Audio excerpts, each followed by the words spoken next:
يا أهلًا، يا أهلًا. بُصّوا ما فيش غنى عن الزبادي على سحور رمضان، لو مش هتسحّري أي حاجة تانية غير إنِّك تاكلي علبة زبادي، دي أحسن حاجة تعمليها لمعدتِك هتشكرِك عليها من دلوقتي لميعاد السحور الجاي. فطبعًا أنا كنت متخوّفة جدًا، رمضان جاي السنة دي في الشتا، فكنت يعني كل سنة باعمله بالطريقة العادية خالص، فكنت حابة المرّة دي أجيب مكنة زبادي، فنزلت اتفرّجت على الأنواع، وطبعًا كان أشهرهم وأقدمهم طبعًا هي بتاعة زهران. ف هي يعني كان فيها شوية تحفُّظات بالنسبة لي، هاقول لكم دلوقتي أنا ليه رجّعتها، يعني هي already خلاص مش عندي دلوقتي، بس كنت حابة أصوّرها لكم وكنت already هاكمّل، يعني بافتحها واشوفها معاكم واصوّرها، علشان already خلاص أنا جِبتها اشتريتها. هي طبعًا المميزات بتاعتها إن الإزاز بتاعها نقي جدًا، الكوباية حجمها معقول أوي، كمان الfinish بتاعها حلو أوي، الإزاز مش ما فيهوش أي عيوب يعني، الغطا محكم بتاعها. الجهاز نفسه لمّا بتشيلي منه الكوبايات مش خفيف أوي زي أنواع تانية، لإني برضه رُحت اتفرّجت عليها ومسكتها، بس في مشكلة يعني، المشكلة دي هو طبعًا هنا ده الجزء اللي بتظهر منه اللمبة اللي بتنوّر لمّا أنتِ بتحطّي الفيشة علشان تشغّليه، بس الفكرة once شغّلتيه فأنتِ محتاجة تفصليه manual، ما فيهوش هو مش digital، مش بيفصل أوتوماتيك خالص، فأنتِ بقى لو من النوع اللي هو بينسى زي حالاتي كده أو مش بيركّز، فطبعًا ممكن تبوّظي الزبادي اللي أنتِ عاملاه، أو لو أنتِ هتعمليه say هتعمليه بالليل وتسيبيه لغاية تاني يوم، فطبعًا هيعدّي عليه وقت أطول، فممكن يبوظ منِّك. فطبعًا دي حاجة من الحاجات اللي خلّتني بصراحة أرجّع الجهاز، على الرغم إن هو كويس جدًا، هو أحسن من أجهزة تانية كتير موجودة في السوق. أنا شُفت فيه جهاز اسمه سوناي منزّل كذا version، فطبعًا مختلفين عن بعض، في واحد منه manual برضه وفي واحد digital، فبصراحة يعني بس الجهاز خفيف، الfinishing بتاع الإزاز مش حلو، ف يعني دي حاجة من الحاجات اللي خلّتني بصراحة هي دي بالنسبة لي العائق الأساسي، إن هو ما كانش digital، وبالتالي أنا هاحتاج إن أنا أفصله بنفسي، فأنا تخوّفت بصراحة لإن ممكن كده أبوّظ الحاجة اللي أنا باعملها. طبعًا هو بياخد برضه من 6 ل8 ساعات، فهو يعني ده وقت طويل، هو already أنتِ لمّا بتعمليه برّه أساسًا يعني ممكن ياخد الوقت ده وأقل كمان.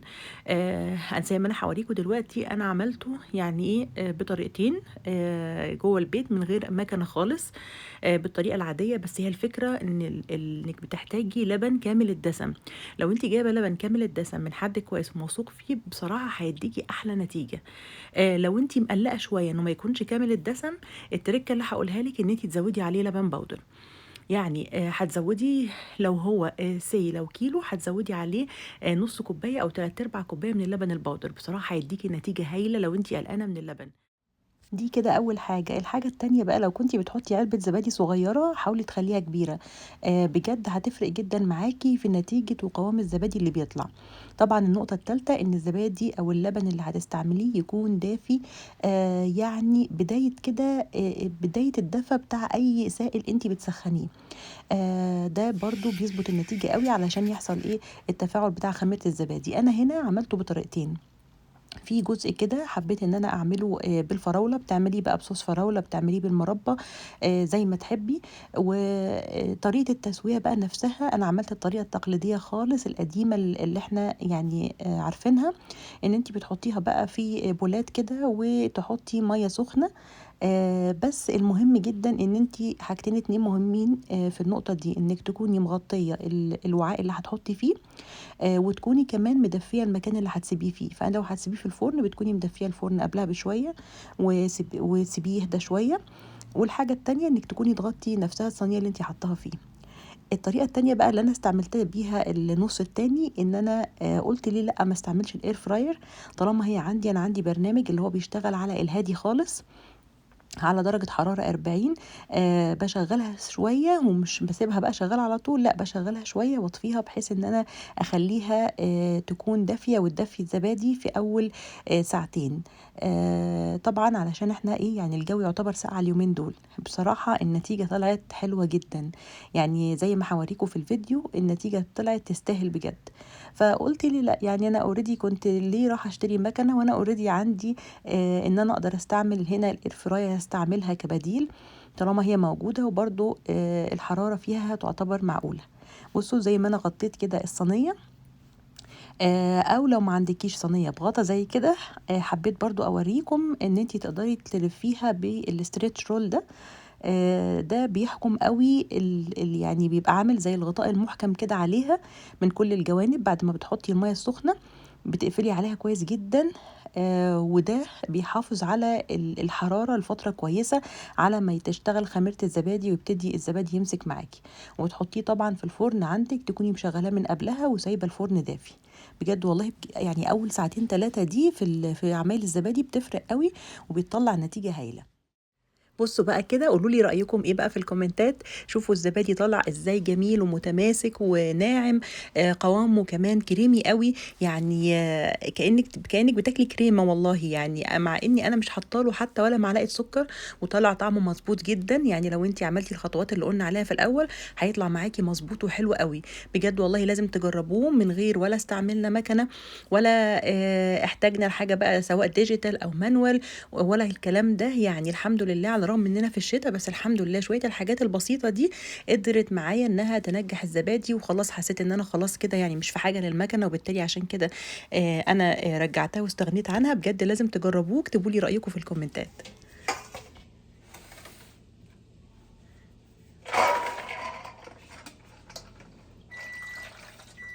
تاني حاجة بقى من حاجات السحور اللي احنا بنستصعب نشتريها من بره او حتى بنستصعب عمايلها في البيت، بجد دي من الحاجات اللي انا كنت يعني ناوية ما اعملهاش في رمضان. بس بصراحة الولاد يعني زنوا عليا وطلبوها مني يعني بإلحاح. فانا قررت ان انا بدل ما اشتريها لهم من بره ان انا اعملها في البيت. بصوا يعني انا نقعت الفول المدشوش ده بنقعته حوالي 6 ساعات بس. تخلي الفولة كده تحسي انها يعني ايه، تسمعي صوت وانتي بتكسريها كده، تسمعي لها صوت، ما تبقاش دايبه قوي. دي من الحاجات اللي بتنجح الطعميه وما تخليهاش منك يعني ايه، تبقى يعني وانتي بتقليها تحسي انها بتفك او انها مليانه ميه او كده. الخضره طبعا اساسي فيها هو الكرات، عايزه تضيفي شويه كزبره براحتك، بس الاساسي هو الكرات. يعني لو ما فيش كزبره عادي، انا بحط كزبره اللي هي الناشفه، بحطها حبوب كده وبطحنها معاها مع بصلايه. حطيت يعني لو عندك نص كيلو هتعملي عليه بصلايه واحده، كيلو بصلتين بس صغيرين. ما تزوديش البصل وما تزوديش الثوم وما تزوديش الخضره، عشان دي حاجات كلها يعني على الرغم انك فاكره انها هتنجح الطعميه، لكن بالعكس دي بتعمل العكس تماما. زي ما قلت لكم حطيت كام فص ثوم بس، حوالي 3 4 فصوص على الكيلو كامل، وضربتها في الكبه اللي انتوا شفتوها اللي هو الهاند بلندر شويه بشويه كده صغيرين. وبعد كده لما عوزت بقى ان انا انعمها وادخل فيها هواء اكتر علشان تبقى هشه معايا، وانا بقليها ما تبقاش ايه، تحسوا انها مكتومه كده. ساعات ممكن تعمليها في البيت وتحسي انها مكتومه. الخطوه بتاعت بصراحه العجان نفعتني كتير ان انا ادخل فيها هواء. يعني انا كنت هعملها بالمضرب اليدوي، سوري اللي هو مضرب الكهرباء العادي بتاع البيض، بس عشان انا عامله كميه كبيره فدخلتها عندي في العجان. يعني قولوا لي رأيكم بقى ايه، شوفوا الطعمية والله بجد عملتها في البيت، يعني كنت منبهرة جدا بالنتيجة. ايه ده يا ماما، قالوا لي الطعمية حلوة قوي، لا خلاص احنا مش عايزين نشتريها من بره واعمليها لنا بقى على طول. فتقريبا جبت وجع دماغ لنفسي يعني. بصوا جميلة قوي، طلعت مستوية من جوه، لونها حلو، فضلت محافظة على لونها عشان الخضرة مش كتير. ما تحطيش عليها اي توابل من ضمن الاسرار التانية، اوعي تحطي عليها ولا ملح ولا كمون ولا كزبرة ناشفة ولا اي حاجة ولا اي توابل، غير ساعة لما تيجي بس تقليها او تعمليها على النار هتحطي بقى التوابل اللي انت عايزاها. يعني هتحطي بقى الكمون والكزبرة ويعني والملح، وتحطي يعني ممكن تحطي بيكنج باودر او لا يعني سوري اللي هو بيكنج صودا، بتحطي رشة بسيطة كده خالص، او ما تحطيش لانك دخلتي فيها هوا كتير فهي اوريدي مش محتاجة. في اكياس بقى كده ودخلي الفريزر وطلعي كل يوم كيس او كل يومين ثلاثة واعملي بقى زي ما تحبي. طبعا دخلت بقى على طول بعد كده حبيت اوريكم الغدا اللي انا هعمله النهارده بقى يوم طواجن يعني. فحبيت كده ايه اغير كده واعمل كده يعني. عارفين لما تحبوا تعملوا اكل او عزومه كده بمزاج، فيبقى عليكي وعلى الطواجن على طول. فدخلت كده يعني قلت هعمل النهارده طاجن العكاوي، ودي من الطواجن الحلوه قوي اللي بتتعمل في رمضان. طبعا انت بقى لو عندك الولاد مش بيحبوها ممكن تعمل لهم حاجه ايه جانبيه غيرها، يعني زي ما انا هعمل كده النهارده ما شاء الله يعني 5 عيون البوتاجاز كلهم كانوا شغالين. فيعني كانت زي وليمه كده. فطبعا عملتها بقى، شوحتها كويس قوي، دي اهم خطوه، بتشوحيها كده وتديها لون حلو. وطبعًا بقى ورق لورا وحبهان وقرنفل، يعني بُصّوا دلّعوها بقى يعني كده عشان يطلع طعمها حلو ومضبوط.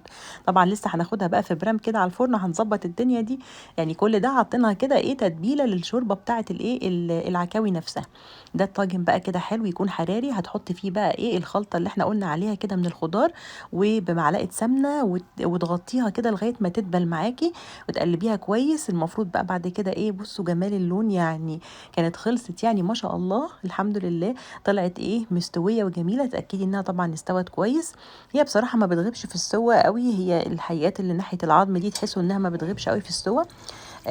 وطلعتها بقى حطيتها على طول على الخلطة اللي عملتها دي.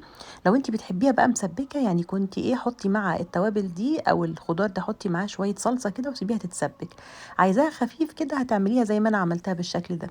هتقطعي عليها كده ايه قطعة زبدة كده صغيرة من فوق، وتديها رشة زيت علشان خاطر تاخد وش كده ايه يعني وش حلو يعني لغاية ما تحمر قوي خالص. بشكل يعني يكون هي الطواجن دايما بتحسوا انها لأ لازم الطواجن يكون فيها سوا بزيادة. فخدتها تحت الشواية بقى وسبتها ونسيتها، ودخلت بقى علشان أعمل إيه، أعمل للولاد الأكلة الجانبية، يعني لو هما ما لهمش في العكاوي. العكاوي دي إحنا قُلت إيه هاعمل حاجة شبيهة، أنا هاعمل جنبها فتة، فقُلت أعمل لهم إيه، فتة شاورما فراخ. فكان عندي نُص كيلو كده من صدور الفراخ، فكنت متبلاه قبلها بيوم فقطعته. حتى والله لو مش متبلاها، لو طلعتيها كده وحطيتِ توابل كده اللي هي الجافة السريعة، البابريكا، الكركم، ال التوم الباودر، البصل الباودر، الحاجات دي هتديكي طعم حلو قوي في صدور الفراخ. فلفل الوان مع شويه بصل. وفي نفس الوok ده اللي عملنا فيه الصدور، هنحط فيها بقى ايه الخضار ده وهنتبله بقى كويس.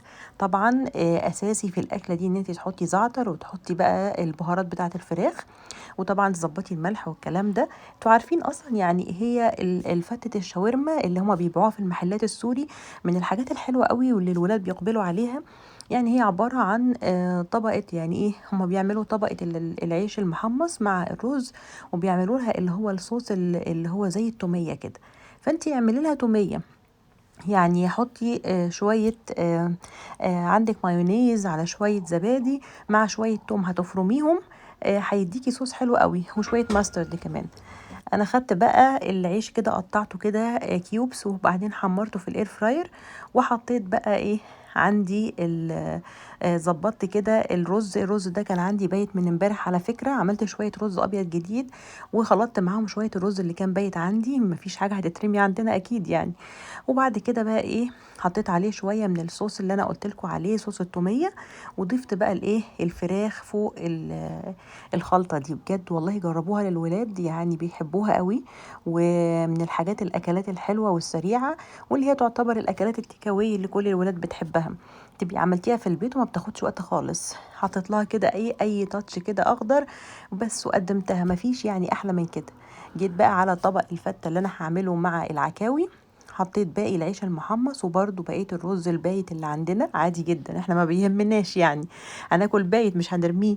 ف وكنت عامله شويه ايه شويه صلصه كده ظبطتهم بالثوم والخل.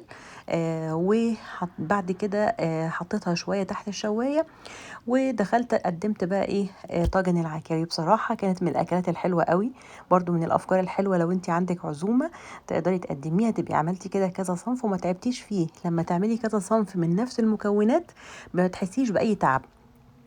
فكانت من الحاجات الحلوة قوي. اكتبوا لي بقى كده من رأيكم في الكومنتات وقولوا لي كده انتوا عملتوا ايه لفطار النهارده.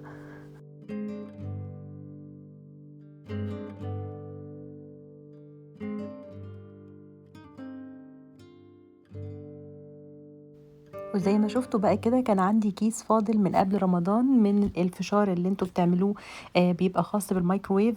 بصراحة هو من الحاجات الحلوة قوي اللي هي بتنجز، بتتعمل في وقت سريع جدا، والكيس ما شاء الله بيبقى كبير ومليان جدا.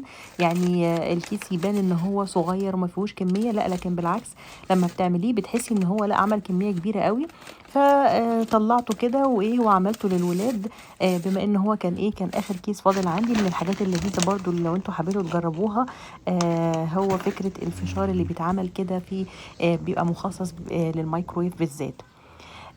طبعًا فاكرين إن أنا كنت عاملة معاكم حاجات DIY كنت عاملاها قبل رمضان، وكنت قُلت لكم إن أنا هاشاركها معاكم في الفيديوهات، ووريتكم فانوس المكرمية ده، وحاجة تانية كمان والسبحة اللي هي بتاعة SHEIN عملتها في فيديو فات برضه تقريبًا اللي فات ده.